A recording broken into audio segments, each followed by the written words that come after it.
જો કોઈ જાનો ડંખ વાગવા દો ને કોઈ જાનો ઠોકર વાગવા દો તો મને દેઈને આવું ધિક્કાર છે.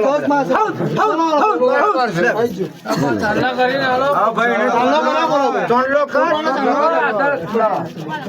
ચણલો કરો હાડ નાખ તારા હાથે.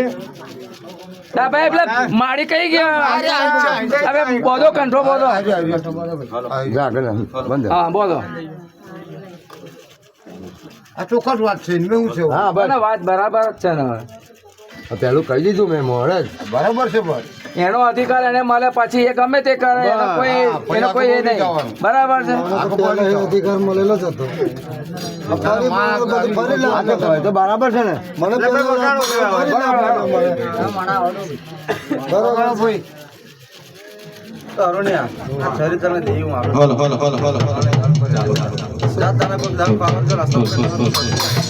ચાર કદમ જો દેવી હક્કા આગળ ના રહો તો તારો ન ફૂગો તો મારા આ માંડવામાં આવું ભીકાર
છોડીને તમારા ભાગમાં આવ્યો.